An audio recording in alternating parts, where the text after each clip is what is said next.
جی آج کی ویڈیو ان تمام لڑکیوں کے لیے ہے جو ہمارے پاس آ کر کہتی ہیں کہ ہمیں یورپ کنٹری کے لڑکوں سے ہی شادی کرنی ہے، لہٰذا لڑکا صرف اور صرف یورپ سے ہو، چاہے ہم اس کو کہیں کہ پاکستان میں کوئی کروڑوں کا مالک ہے اس سے کر لو، نہیں جی یورپ ہی جانا ہے۔ چلے ٹھیک ہے، یہ والی بات بھی مان لی، اور ان کو جب ہم باہر کے لڑکوں کے رشتے دکھاتے ہیں تو اس میں بھی نقص نکالنا شروع ہو جاتی ہیں۔ کہتی ہیں کہ پہلے سب سے بڑا مسئلہ یہ کہ لڑکا پڑھا لکھا نہیں ہے، ہم کو تو پڑھا لکھا چاہیے۔ کوئی پوچھے کہ تم نے پڑھائی کو چاٹنا ہے؟ بھائی تم اس کی انکم دیکھو، اس کا بیک گراؤنڈ دیکھو، پڑھائی سے تمہارا کیا لینا دینا؟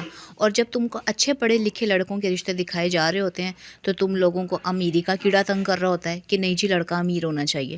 دونوں میں سے ایک چیز لے لو، یا تو پڑھا لکھا لڑکا لے لو یا پھر امیر لے لو۔ اب دونوں چیزیں مطلب کہ ہر چیز تو ایک ساتھ نہیں ملتی ہے نا، کہیں نہ کہیں کوئی نہ کوئی کمی رہ جاتی ہے۔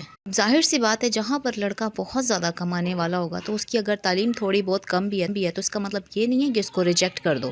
اور اگر تمہیں بہت زیادہ پڑھا لکھا لڑکا ہی چاہیے تو پھر اس کی انکم کے اوپر کمپرومائز کرو نا۔ اگر زیادہ نہیں بھی کماتا تو کیا ہوا، پڑھا لکھا تو ہے تو کر لو، لیکن نہیں، ان کو ہر چیز پرفیکٹ چاہیے، لڑکا کروڑ پتی بھی ہو، اوپر سے پی ایچ ڈی بھی ہو۔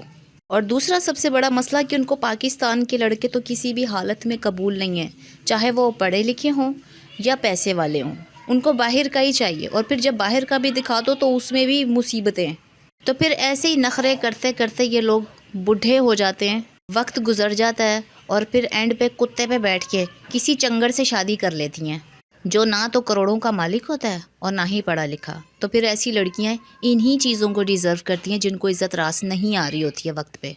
تو یہ وہ لوگ ہوتے ہیں جن کے پاس عقل کی کمی ہوتی ہے۔ باقی جن لوگوں تک میرا یہ میسج پہنچ رہا ہے اور ان کو میری باتیں دل کو لگ رہی ہیں تو پلیز وہ اس کے اوپر سوچیں اور اس قسم کی حرکتیں کرنا چھوڑ دیں، مہربانی کریں۔